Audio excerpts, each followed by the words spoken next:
Hello, I'm Stephanie Ruff. And I'm Aviva Nebeski. We're the hosts of the Dressage Today podcast, where you can find us talking about anything and everything dressage related. Our conversations span the world of dressage, from leading riders to local level dressage heroes. We're talking training advice, showing tips, and sharing stories to inspire your own dressage journey. So tune in, then tack up. Welcome to the Dressage Today podcast, sponsored by Boehringer Ingelheim.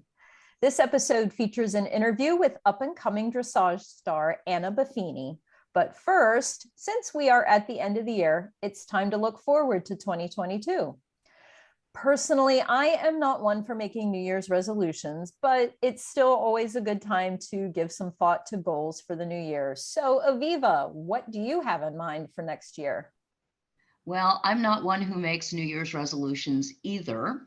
But I've been thinking a lot about this and what I'm looking forward to in 2022.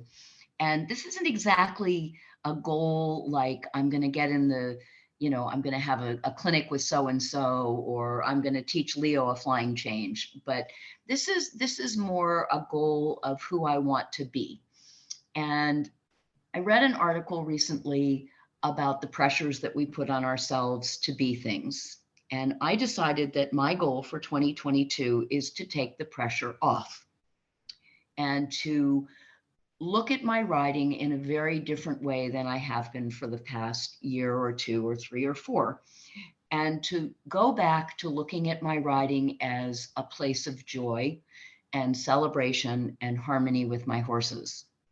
So instead of thinking about, this is the year that I'm going to make my debut into the FEI ring and I'm going to earn my Pre-St. George scores for my silver medal, instead I decided that I'm just going to enjoy the process and go where I'm going with Leo and embrace all of the successes that we have and forget about the failures and forget about the things that we still need to do, that's in quotations, need.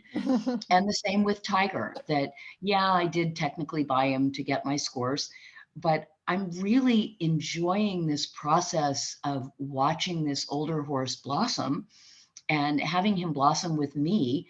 And I know that he has really bad ulcers, and I know that traveling for him is hard, and I imagine that competing for him is very stressful as well. And so, he doesn't really care whether I earn my medal or not. He just really likes me. And I think he likes being ridden. And so I'm just enjoying the process, and I'm giving myself permission to just do what makes me happy. So that is my goal for 2022. I think that is quite admirable. Thank you. and I have to tell you, so when we did our podcast with Michelle Wellman and we talked about the Cavaletti. Oh, yes. And I confessed what a weenie I am about things. So I want our listeners to know. So 20 years ago, I took my very green mare over a single pole on the ground, and she stopped dead and then launched over it. And I came off and I landed on the small of my back on the pole. And I broke my back and I ended up having to have surgery. Yeah. And this is why I'm so scared of obstacles. Makes sense. Well, so Jen Hoffman, who is my wonderful longliner, came last month and she longlined Leo over 3 Cavaletti. Yay. And he did it. Yay. And he did it pretty well. And so I got brave and I rode my horse over Cavaletti, and it has now become a regular part of every ride with both of my horses. That's awesome. And I am so proud of myself. You should and be. Calling Michelle in January to schedule still a private lesson, to go and have a private lesson with Michelle and to practice over some Cavaletti with her. Yay. So this is sort of what I'm talking about in terms of goals. I know that riding over 3 poles on the ground is not a really big goal for most people, but for me, it was really huge. Yeah. And I'm so proud of myself, and I'm so proud of Leo, who the first time I did it with him tripped and almost went down to his knees. And instead of my thinking, oh my God, I'm going to die and I can't do this, I just took him right back over and we're doing it.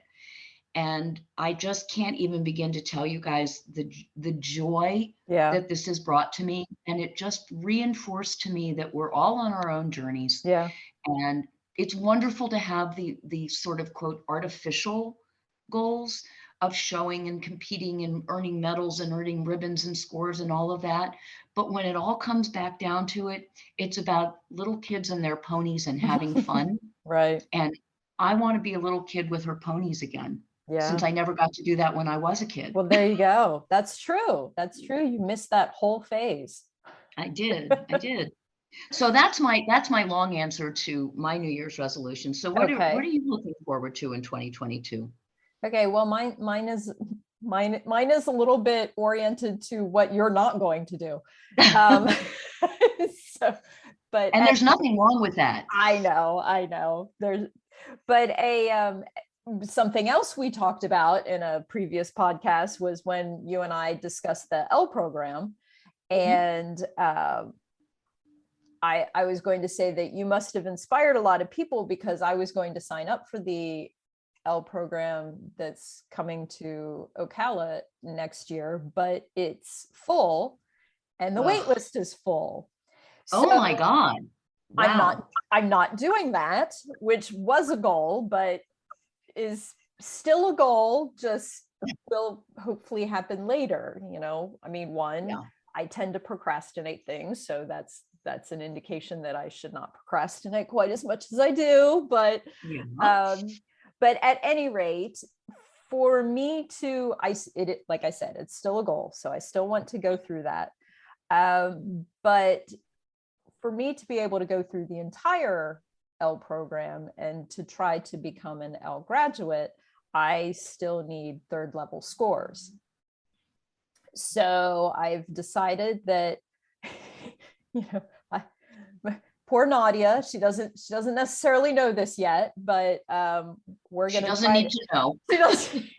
We're going to try to get both of us back into a little bit more of show shape, because I've been doing what your goal is to do for the last few years, and I've just been kind of riding and enjoying and just kind of having a good time without anything really concrete in mind. But I would like to get both of us back into some show shape and try to get our third level scores this year, so that when the next opportunity presents itself for the L program, I will be fully qualified and able to hopefully enroll and go through the entire thing as a participant.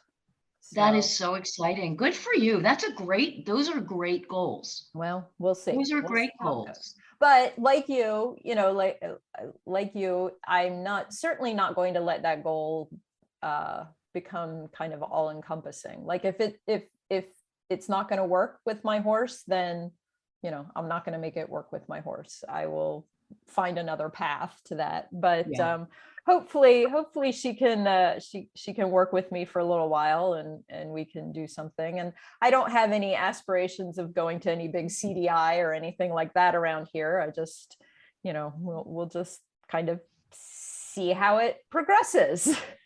Well, she's a lovely mare, and she has everything that it takes to get you your scores at third level. I have no doubt in my mind whatsoever. It's just a matter of going out and doing it, and being confident in your ability. You can do it. I know you can. Yes. Well, thank you. We'll see. So we'll have to check in on our goals a little bit as next year progresses, and see how we're doing. Okay. Sounds good. And part of having goals is knowing that it's okay to change your mind. Or to not succeed them in those goals. So I'm already waffling, okay? Right. Modified. It's okay. It's okay. Because, life tends to throw things at us that we don't expect. Exactly.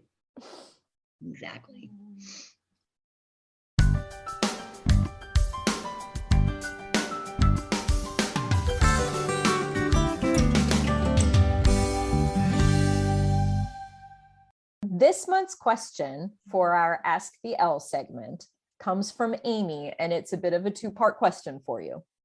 Okay. First of all, Do you ever get nervous before you judge a competition? And then similarly, do you get nervous before you show? And if so, how do you handle your nerves? Oh, those are great questions. I'm going to start with the second one first. So I have absolutely horrific show nerves. Um, in my first life, I was a pianist and I was very nervous before I performed, but as soon as my fingers touched the keys, I was transformed and I loved it. And I love public speaking and I love acting and I love doing all of those kinds of things. And I get nervous beforehand, but it's not debilitating in any way. And it actually, in a lot of ways, excites and charges me up to do well, I think. Right. Competing with horses is a whole different ballgame. It is so debilitating for me that I have vomited before I compete. I forget tests. I mean, I am a complete and total wreck about competing. And it was so bad that I actually found a sports psychologist who specialized in performance anxiety. Oh, yeah. And I worked with her for a little bit when I was competing my big horse Q, who I bred myself. And she gave me a series of things to do before each competition, some things, weeks in advance, some things the day of, some things as I was entering the ring, just sort of rituals that I could use to sort of comfort me. But she also did something that was even more valuable, and that was that she helped me break down where my anxiety was coming from. Oh, okay. And we all come from a different place of anxiety. And what I found was probably the single biggest thing that inhibits me in competing is fear of not doing well, of making a fool of myself, because I haven't been doing this all that long and I'm not a particularly gifted rider, but I'm technically a pro. Right. And so people watch me when I ride and they judge me when I ride and they look at my scores and all of those kinds of things. And the amount of pressure, this goes back to my goal for 2022, the amount of pressure that I felt was crippling. And tied in with that performance anxiety of embarrassing myself publicly or not living up to people's expectations was also a lot of other things, like I was afraid I would fall off.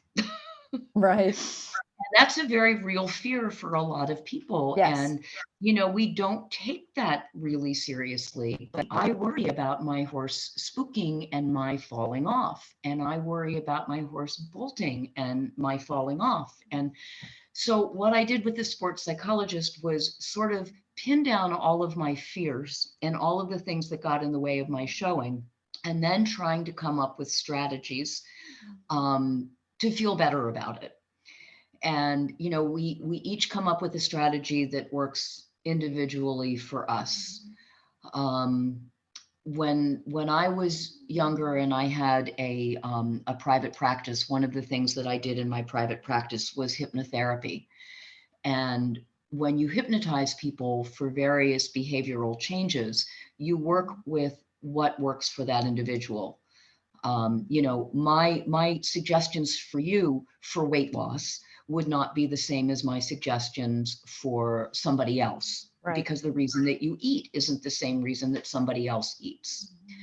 So I'm not going to, sit here and give people suggestions as to what they do to get over their performance anxiety. But what I would suggest is that they kind of think about what it is that scares them, what it is that makes them nervous. And then, if you feel it's legitimate, don't just say, oh, it doesn't matter what other people think. And, don't be silly, just, go out and do your best, because that doesn't work, because what people think does matter to me. Yeah. Yeah. So come up with strategies for, how do I come up with a way of feeling good about my performance, even if my performance isn't as good as I want it to be? How do I feel good about my performance knowing that it's the best that I can do. You come up with your own strategies. Right. So that's a long answer to yes. I get very nervous before I compete. And that's probably part of the reason why I'm so nervous about going into the show ring with Tiger and making my FEI debut. Yeah. Is that, I question whether I'm legitimately there. I question, I always wanted to do it on a horse that I trained myself. Well, this horse was trained by other people. He's never been ridden pre-St. George, but, he has been ridden 4th level. And so, is it as legitimate? So yes, I get nervous about showing. I also, interestingly, do get nervous about judging. Yeah. But I get nervous about judging for very different reasons. The biggest reason that I get nervous when I judge is that I know that showing is really important to people. If it wasn't important, we wouldn't do it. And I feel an incredible responsibility to make the experience in my ring a positive one. Right. No one wakes up in the morning and says, I think I'll ride poorly today. I think I'll fall off the outside of my horse, and I think maybe I'll yank on the inside rein, and maybe I'll bounce really badly in the sitting trot, and I'm just going to do a really bad job. None of us wake up in the morning and say that. We're all doing the very best we can right at the moment that we're in the ring. Yeah. And sometimes we do poorly because we don't know any better. And sometimes we do poorly because it's a bad day. And sometimes we do poorly because we're nervous. I mean, there are just so many reasons. And I feel so much responsibility that when somebody does their final salute and walks up to me, that I give them something good to walk out on. That when they walk out there, that they can say, she said that my braids were beautiful. She said that my horse was lovely. Something that people can feel good about. And, in the olden days at schooling shows, we did talk to riders. I don't know how much more we're going to be doing that with the whole schooling show program through USDF. But, in the olden days, we did talk to riders, and it was always important to me to say something good to a rider, to make some suggestions for things that could make them better. Right. But also to let them walk out feeling good. Yeah. Because I believe that we learn from positives more than we do from negatives. Yeah. And if somebody comes up and I say, well, that was a crap fest. I mean, what have I done positive? What have I done for our sport? What have I done for the rower? What have I done for the horse at that point? So I want people to feel good when they walk out. I want the comments on the test. I want the collective remarks to give somebody a direction, but to make them feel good that they did something right. So I feel nervous about that because of that responsibility. Yeah. Also, I feel nervous about judging because it's my opinion. And I mean, how many times have you or a friend of yours gone and competed and walked out of the ring and said, for instance, wow, that was the best test I've ever ridden. And the judge gives you a 57. Right. Yes. And, the trainer says, well, that judge just doesn't know what he or she is looking at, or, whatever. The judges get badmouthed a lot. And sometimes it may be fair, and sometimes maybe it isn't fair. Right. But, it matters to me that when I judge, what I say goes on a piece of paper and people take it home. And other people look at it and they may post their test online and say, this is the score that I got. So there's a lot of pressure that I, quote, get it right. And that I can justify the scores that I give.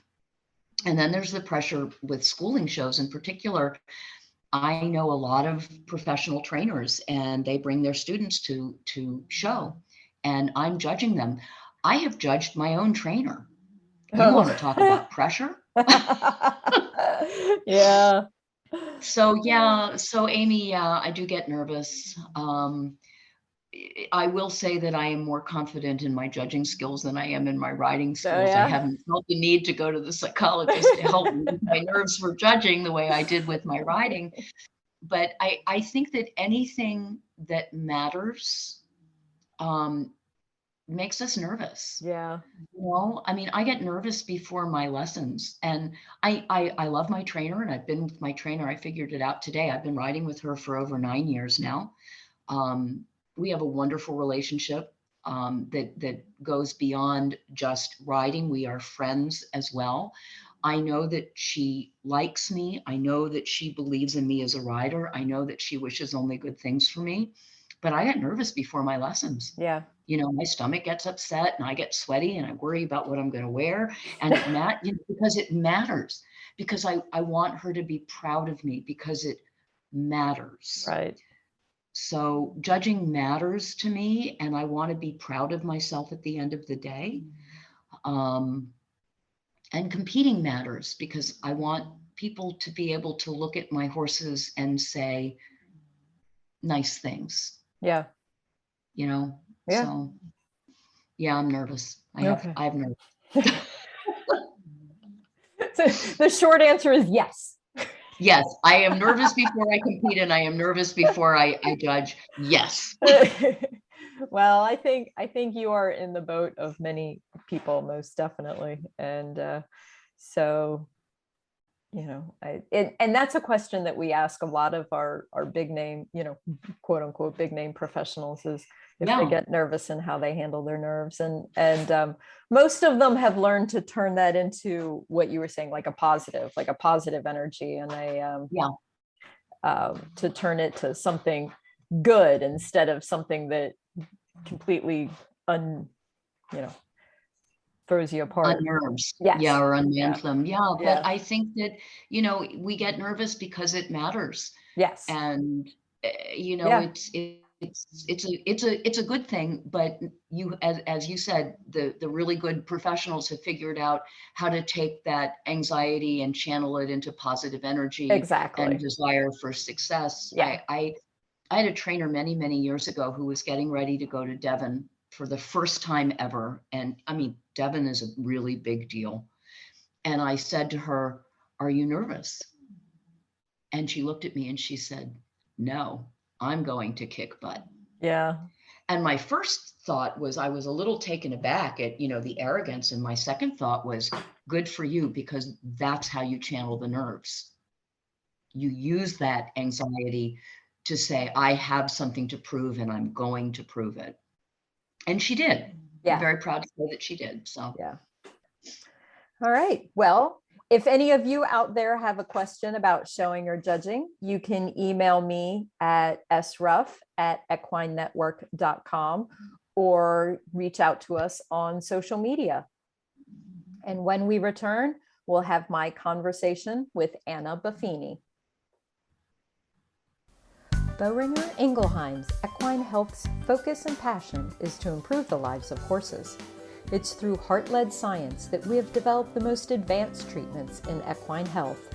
We have pioneered advancements in equine asthma, gastric health, PPID, vaccines, joint health, parasite control, and more. For details, visit www.buy-vetmedica.com.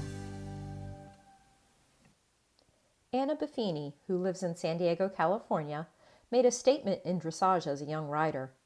In 2014, she rode her Dutch Warmblood gelding, Sundayboy, to wins in the FEI Young Rider Team and Individual Tests at the US Dressage Festival of Champions.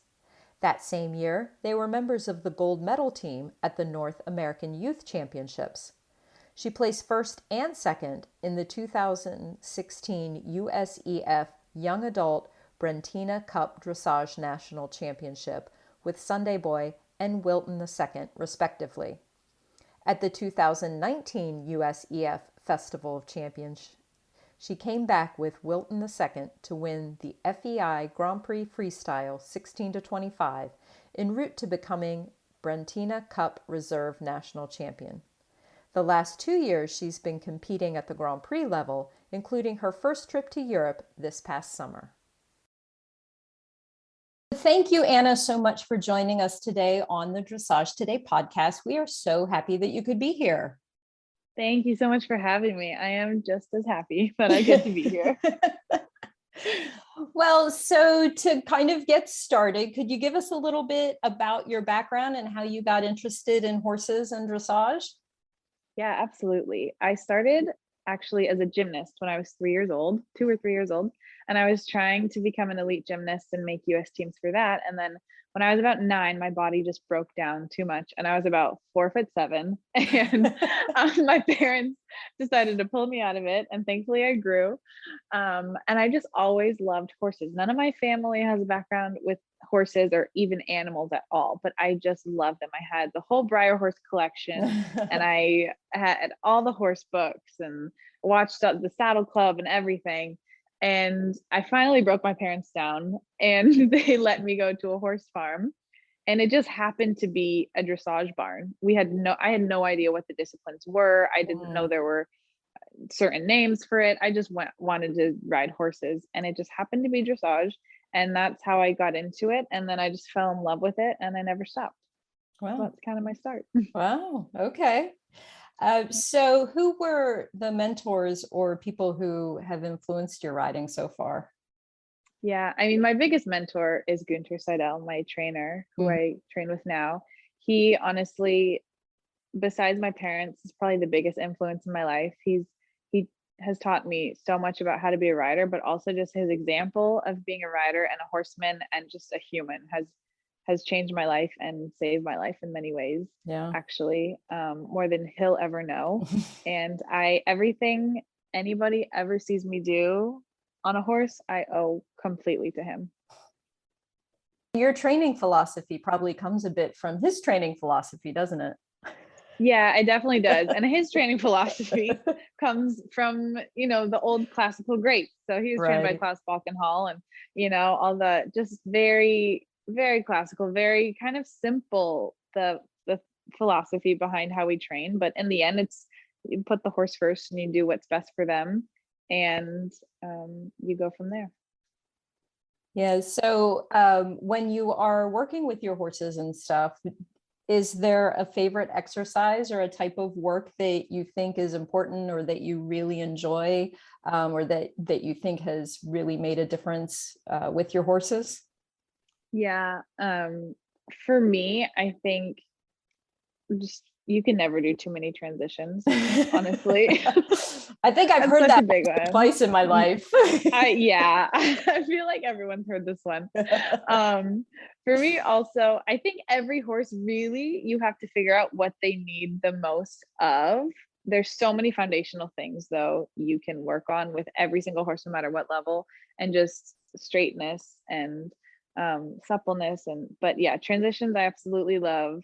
Shoulder four, I also think you can never do enough of.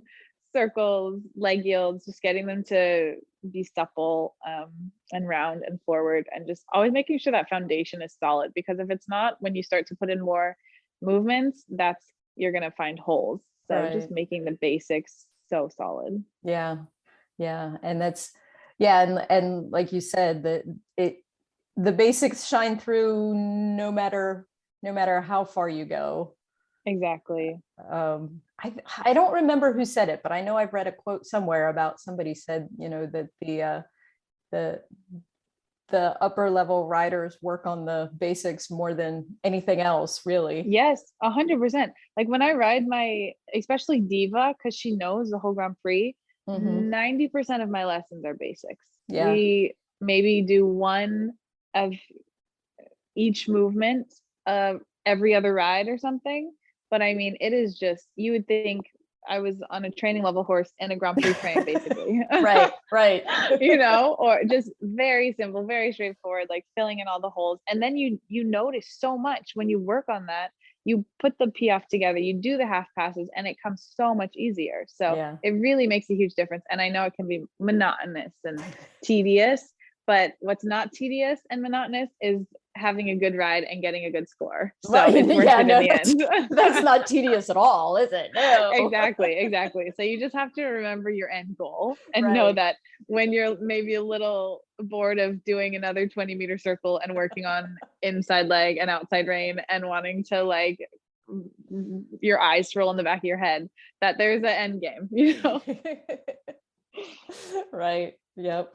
But luckily for, but that's why dressage people love dressage so much, is that they're so detail oriented and they get, Exactly. get a little fixated on doing I know. this I stuff. think we're a little crazy because we really love the basics. So. Yeah.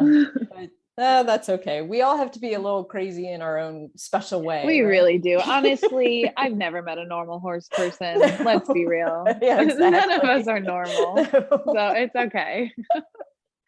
I still love us. Yeah, right, exactly. Yeah. And so this year, or this past year, for the first time, you went to Europe to compete. Yes. So what can you tell us about that whole experience? It was unbelievable. It was so surreal. Being there was just, it felt a little bit like a dream. Sometimes I have to remind myself it was real. Yeah. It definitely is something you can prepare for, but unless you do it, you don't really know what to expect or how to expect it. Right. I looked up the venues and I asked people who'd been there, and I was as prepared as I possibly could have been, but you actually get there and you're riding in the same warm-up as Isabel and Dorothy Schneider and whoever and Edward Gall, and you're just like, this is real, this is happening, this is what I've dreamed of for so long. And it's something that I didn't realize how much I would enjoy it, because I know everybody's like, I don't get starstruck and I'm not impressed by big riders. And you better believe me, I was very impressed by Isabel Ward. My first ever class, she was in my same class. And she actually knows my trainer, Günther, quite well. And she came and she watched my test. Thank God I did not see her on the side, because I probably would have gone blind and ran sideways out of the arena. So I'm lucky I didn't see it, but just stuff like that, it's magical, and it's the things you don't plan on or think about. But also, in the end, it's the same arena. It's a 20 by 60 meter arena, and it's your horse you've been training on. And when you get in that show arena, it's exactly the same as home. So part of it is this absolute dream wonderland, and the other part is just routine. And it's just exactly the same thing you've always done. And that's how you're able to stay focused and not look around and be scared and be starstruck. And, it's the same thing, and you're all working toward the same goal. And there's so many funny little things. Like, I had no idea they did. I remember I went to the show office, and in America, they give you a physical number you can put on your horse's bridle. Right. And so I checked in, and the lady was like, okay, your number is 56. And I was like, okay. And I just stood there for a second. And she didn't hand me a number. And I stood there for a longer time. And she's like, okay, that's all, bye, we're done. And so I walked out. I was like, okay, they must give me my number, later before the jog.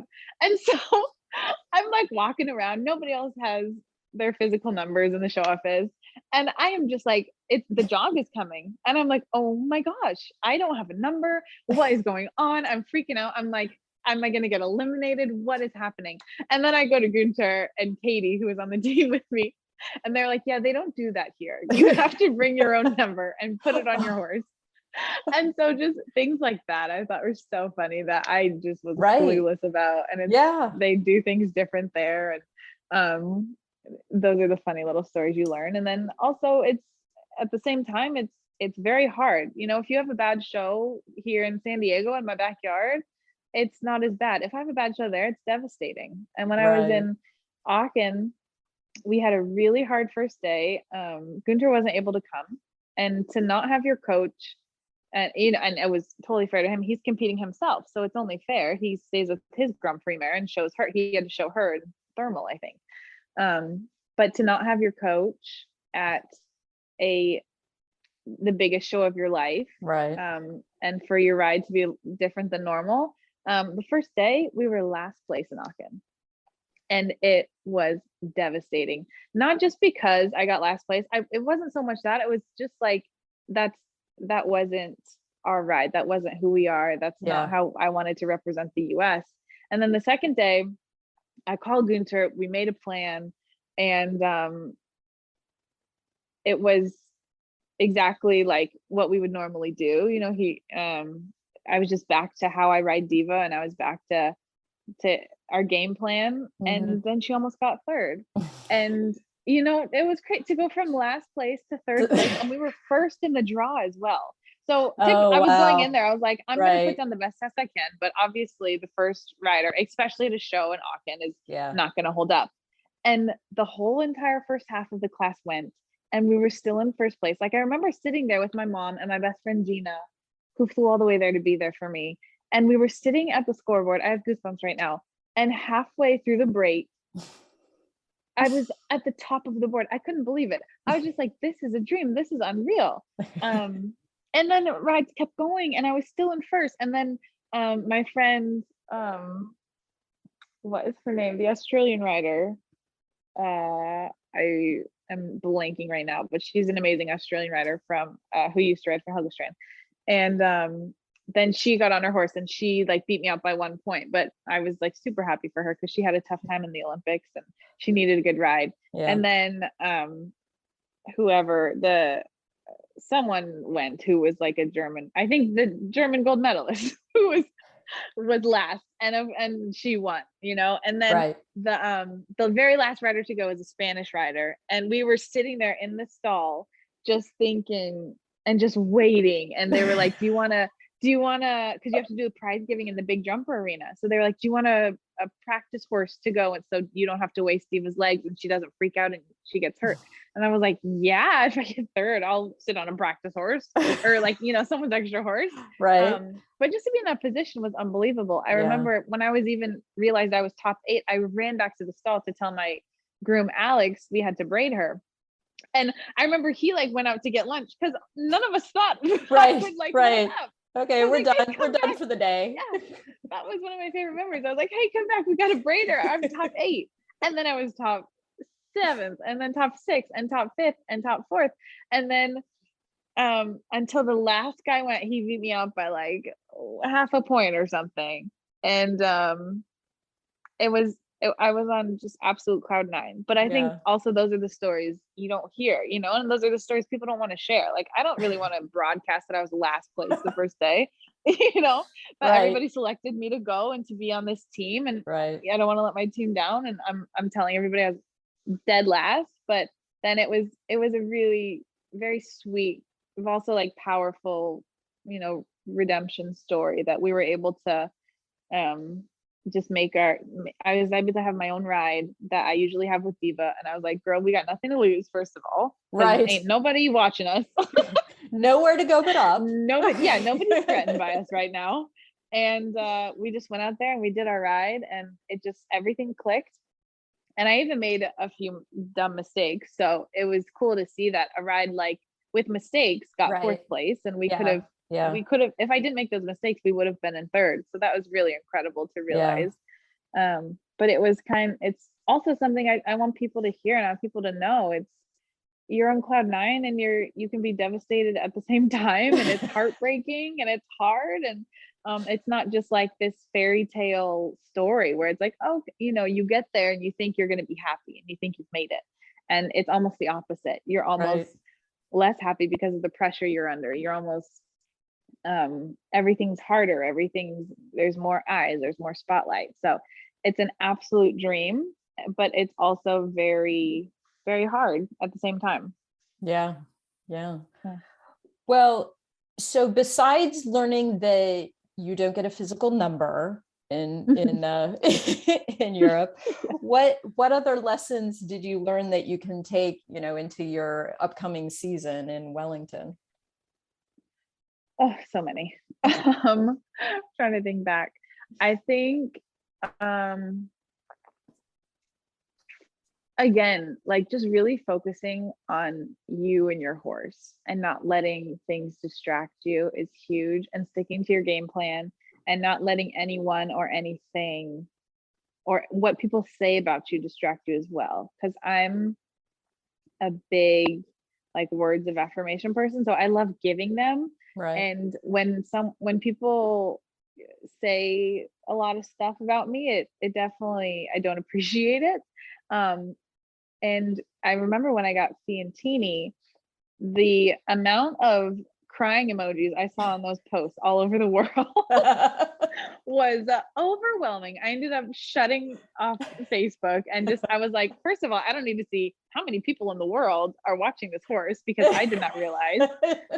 And then second of all, how many people didn't like it and weren't excited. And everybody's like, first of all, they're hating on Helgestrand for selling the horse so many times. And then they're hating on Patrick. And they're like, why would you even take the horse if you knew it would be sold, even though he has nothing to do with it?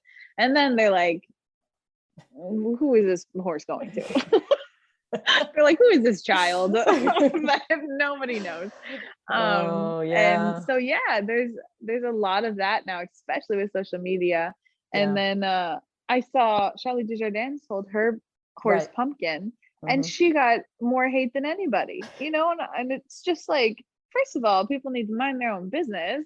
And second of all, just the higher you get up in the sport, the more people are going to talk and the more these keyboard heroes are going to speak out. And I should say more so maybe keyboard cowards who they would never say it to your face, but they say the nastiest things when they're behind a computer. And that's one of the biggest things I learned from Europe and from buying Fiantini is that you just need to listen to your own team and the people that love you and the people you love. Like my bubble is going to be so small when I go to Florida of people I engage with, of people I talk to, of people I just let in, because it really makes a difference in how you compete. Like my cousin is probably going to manage my social media. And I know everybody loves to go out in Wellington and loves to go to dinner every single night and socialize. And a lot of times I'll go out. I mean, the people who know me know who's cool, but a lot of times I'll go out and then I'll hear those people have like talked nasty about me, and those are not people I need to spend my time with.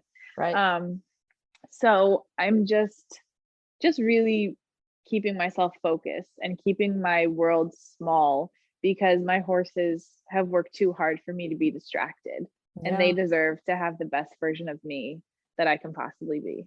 I hear you. It's easy to get distracted if you allow it. Definitely. Absolutely. So you mentioned Fiantini, your new Grand Prix horse that you purchased just a couple of months ago. So can you tell us a little bit about her, how you found her, and how things are going so far? So I actually fell in love with this horse when Charlie Desjardins did a test ride on her like 5 years ago, maybe, or 4 years ago. She was 6 or 7. And I saw this YouTube clip and she got on her and it was just this unbelievable horse. And Charlotte gave it a 10 out of 10 rideability wise and gaits wise. And I was just like, wow, what would it be like to ride a horse like that? And a horse that, the #1 rider in the world loved so much. And so ever since then, I've watched her and kept tabs on her.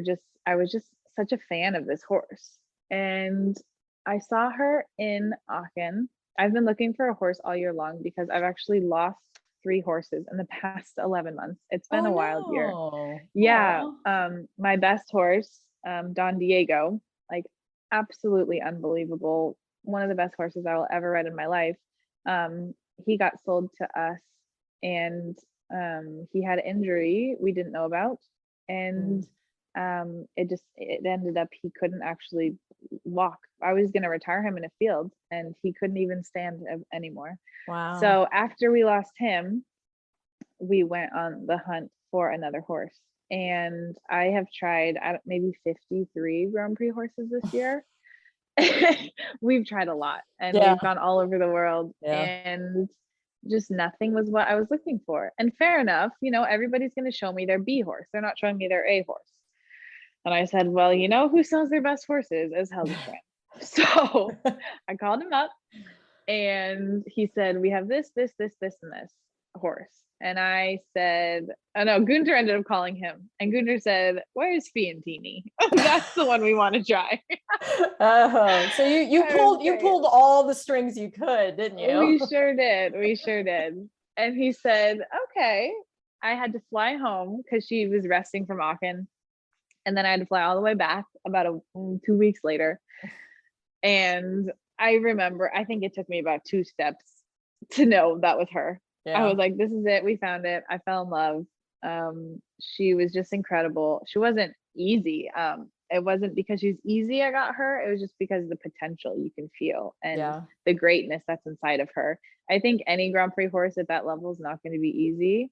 Right. But we're not asking for easy. We're asking for possible and for the dream that we're both working towards. Yeah. And she's only been ridden by men her entire life.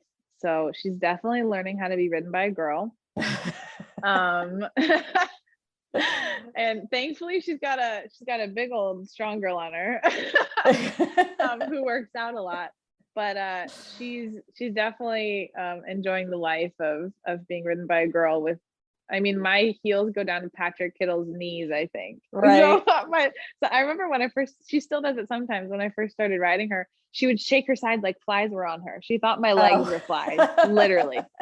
I always just laughed, and Ginger would die laughing too, because it was just, she was so unused to having a leg that high, and also like the pressure I was applying was just so light. She didn't even recognize it was a leg. So it's going really well. I mean, again, I think I'm about 15 rides in with her.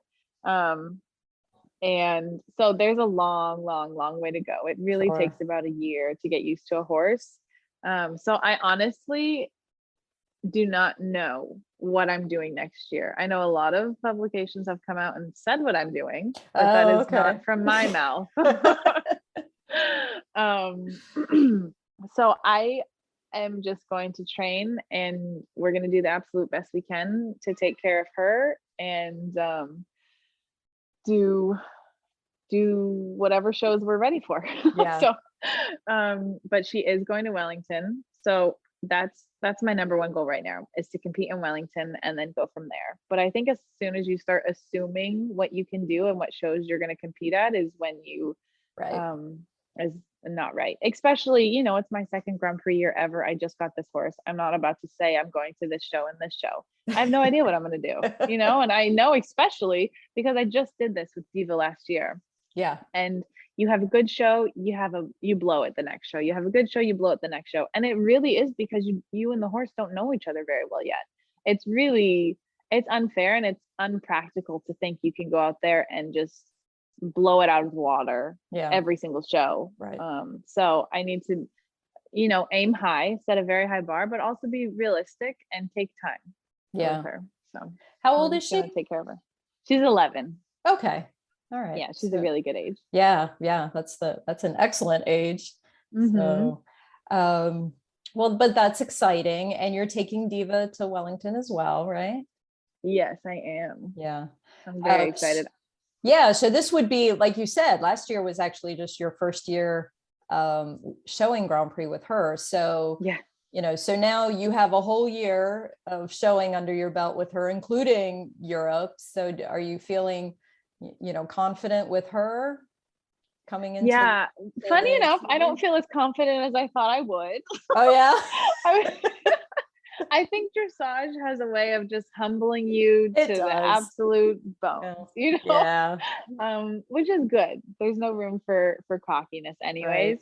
But I do feel comfortable with her. I do feel like if something goes wrong in the show arena or we're having trouble, that I now have experience with her on how to hopefully fix it in the show arena. And I think that's huge, because really when you're in a test, you're just like, you're course correcting the whole time, and that's kind of how we make it look perfect. We're just fixing things the whole time. So I really feel like a teammate to her now, though. I really feel like we're best friends. I know her, she knows me. We're so comfortable together, and I think that's a feeling I'm very excited about. I honestly feel like now I'm finally ready to show her.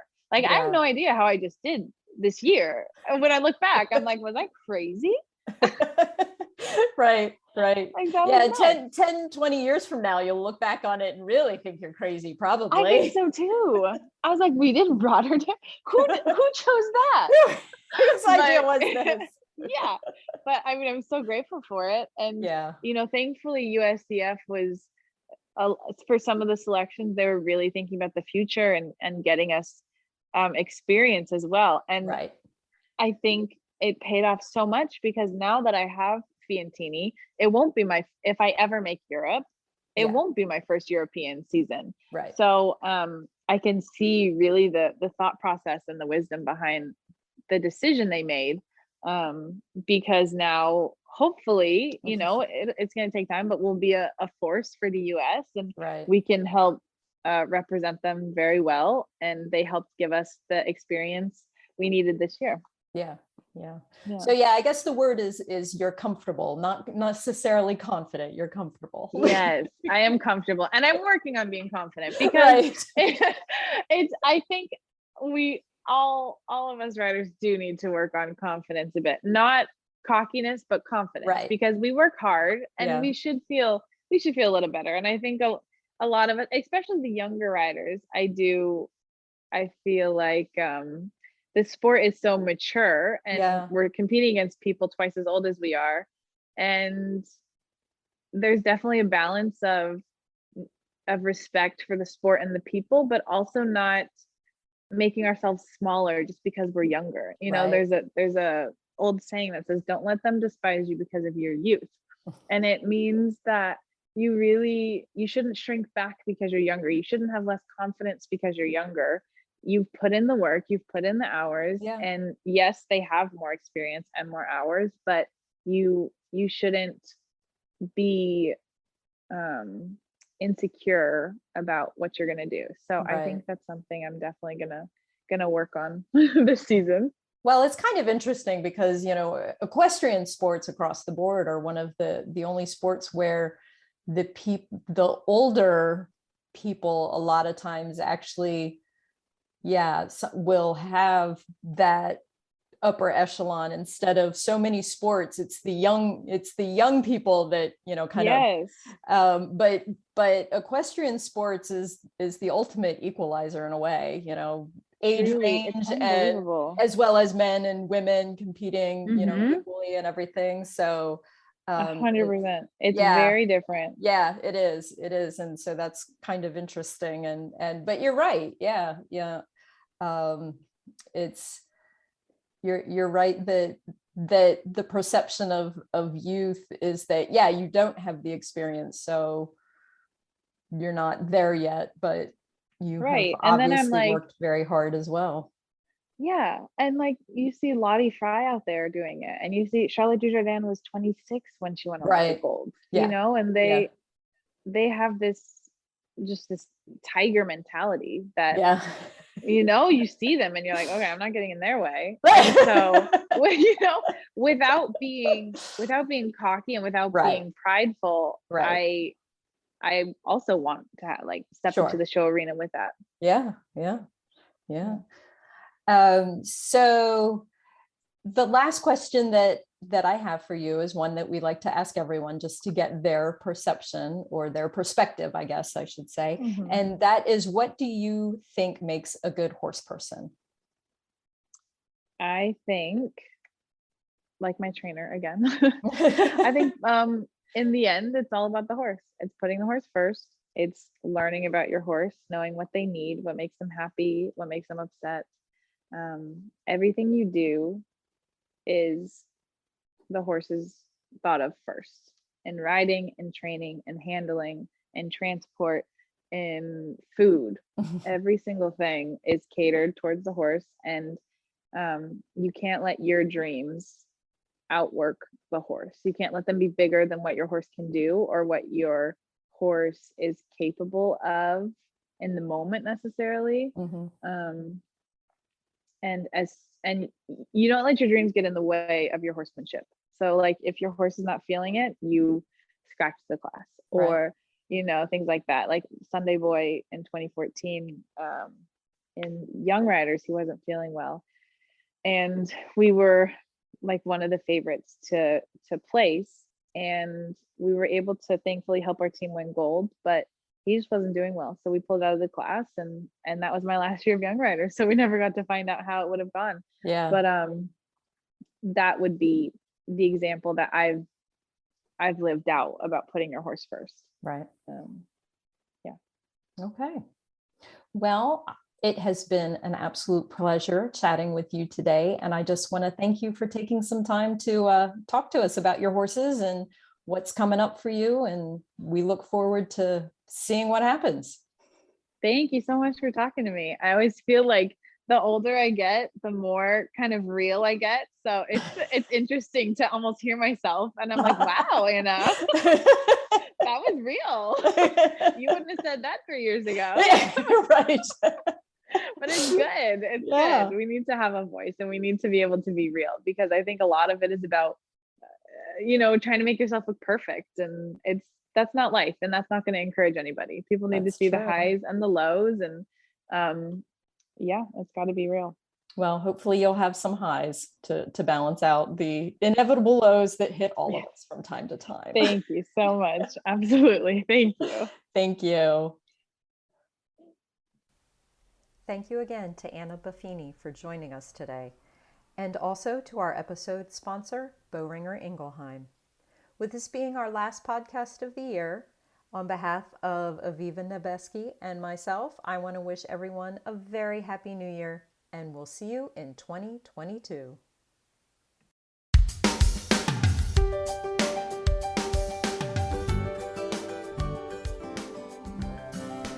Thanks for listening to the Dressage Today podcast. If you've missed any episodes or to subscribe, go to Apple Podcasts, SoundCloud, Stitcher, or wherever you get your podcasts. While you're there, please rate and review the show. Learn more and read in-depth training articles at dressagetoday.com, or you can visit our subscription video site, ondemand.dressagetoday.com. Be sure to give us a follow on Facebook, Instagram, Twitter, and Pinterest. Happy riding, and we'll see you at X. The Dressage Today podcast is a production of the Equine Podcast Network, an entity of Equine Network, LLC.